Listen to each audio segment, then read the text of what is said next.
오늘 영상에선 오래전부터 나눠보고 싶었던 주제를 꺼내려 합니다. 바로 베르세르크 세계를 관통하는 가장 큰 미스터리 고드엔드에 대한 깊은 탐구입니다.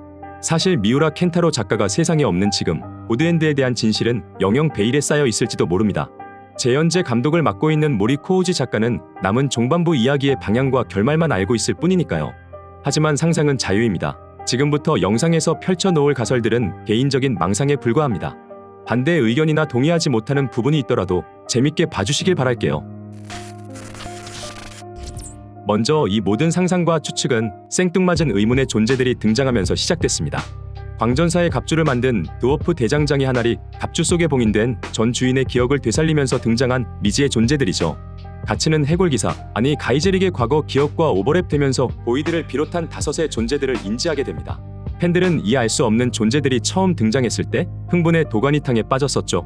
요정섬 방문 이후로 다소 잔잔하던 전개가 갑자기 요동쳤기 때문입니다. 우리가 잘 알고 있는 보이드가 중앙에 서 있고 양옆으로 심상치 않아 보이는 존재들이 서 있습니다. 기괴한 외관 디자인과 강력한 포스가 일반 사도가 아님은 확실해 보이는데요. 공교롭게도 보이드를 포함해 5의 숫자를 이루고 있어요.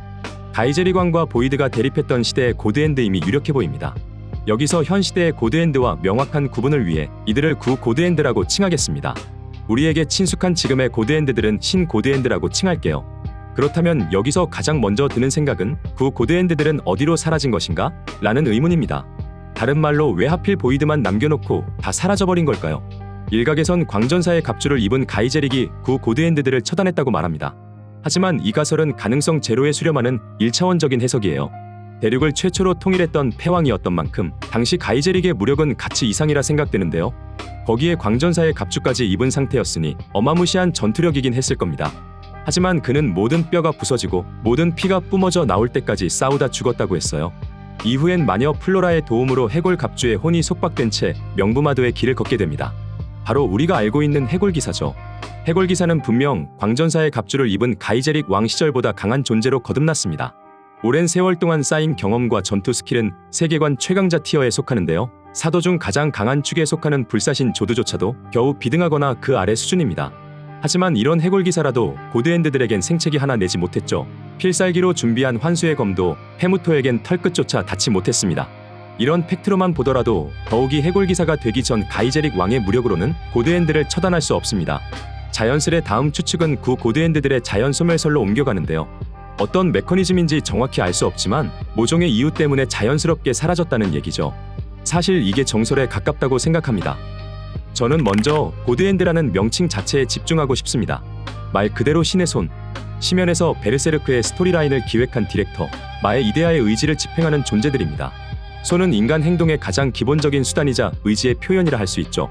괴짜 사업가 일론 머스크는 휴머노이드 옵티머스 완성의 가장 큰 걸림돌이 손에 있다고 합니다. 인간의 손은 27개가 넘는 자유도를 가졌는데 로봇 손은 그게 힘들다면서요.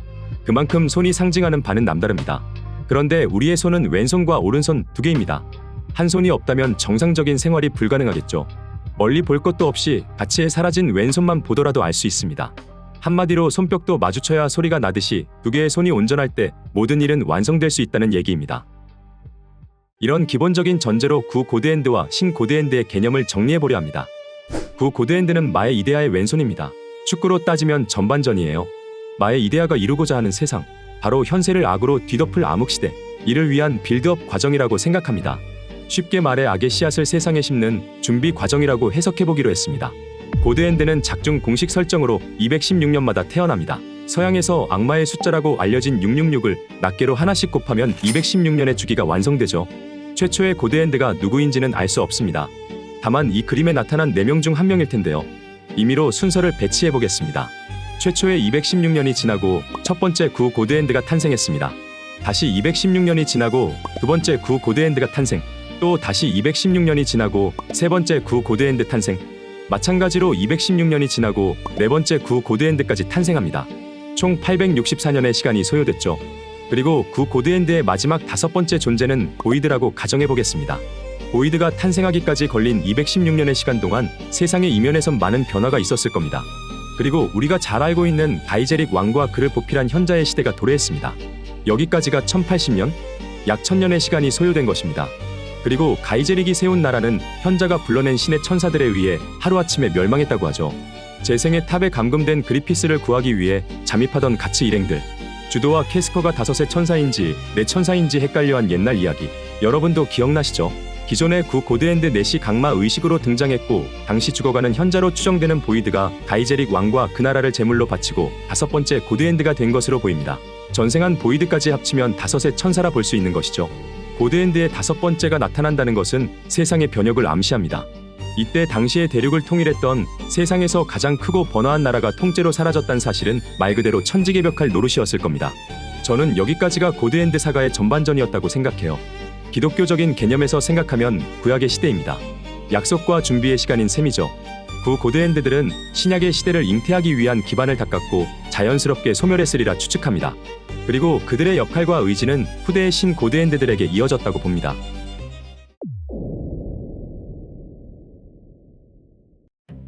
여기서 중요한 포인트는 보이드의 존재입니다. 보이드는 구 고드엔드의 마지막 방점이었지만 신 고드엔드의 시작점이기도 합니다. 그렇기 때문에 그가 고드엔드의 수장일 수밖에 없는 겁니다. 강마의 의식을 진행하고 재물의 낙인을 찍는 것도 그의 고유 권한입니다. 다시 말해 마의 이데아가 가장 믿고 있는 존재란 얘기죠. 그는 제멋대로 행동하는 다른 신 고드엔드들에 비해 무게가 믿게 중심을 잡고 있습니다. 페무토의 객기를 바라보며 의미심장한 침묵을 보이는 모습도 있었고요. 그래서 다시 타임라인을 살펴보면 보이드는 구시대와 신시대를 이어주는 가교 역할, 연결고리 역할을 하고 있음을 알 수 있습니다. 때문에 그가 역사에 나타나기 위해 준비된 216년의 시간을 포함해서 또 다른 1000년의 시간을 계산하는 게 맞다고 생각했어요. 다음은 마의 이데아의 오른손, 신 고드엔드를 살펴볼 차례입니다. 우리가 잘 알고 있는 지금의 고드엔드들 또한 보이드와 페무토를 제외하면 순서를 알 수 없습니다. 역시나 망상을 펼치면서 임의로 배치해볼게요. 과거에 제가 각각의 고드엔드들이 상징하는 손가락을 얘기한 적 있었는데요. 리더와 의지를 상징하는 엄지는 천사장 보이드로 확정해놓고 소지부터 역순으로 매칭시켜 보겠습니다. 소지는 새로운 운을 상징하기 때문에 콜라드와 매칭시켰고요. 저는 가이제릭의 나라가 멸망하고 216년 이후 새로운 국가들이 세계 각지에 태생할 시기에 콜라드가 탄생했다고 봅니다. 실제 인류 문명사도 병겁에 의해 한 문명이 멸망하고 다시 시작하길 반복했어요. 질병의 힘을 관장하는 콜라드가 이때 힘을 발휘했을 거란 생각인데요.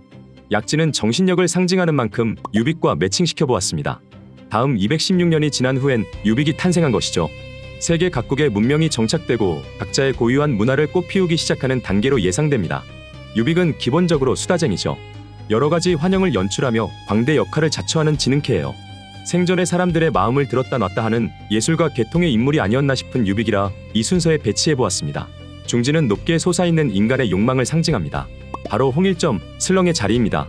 슬렁의 과거는 모주구스의 성녀 일화도 있고 존경받았던 성녀로 추측되는 편인데요.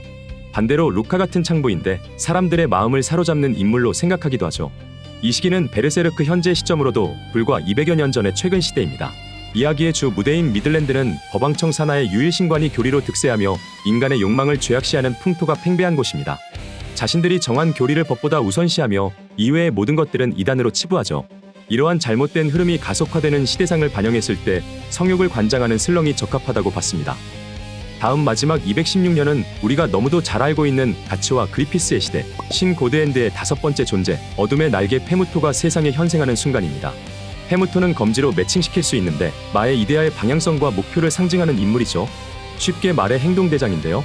아까도 비교했듯이 구 고드엔드 시대가 준비와 약속의 전반전 구약이었다면 신 고드엔드의 시대는 메시아가 강림하여 지상천국을 건설한다는 구원의 후반전 신약이라고 볼 수 있습니다.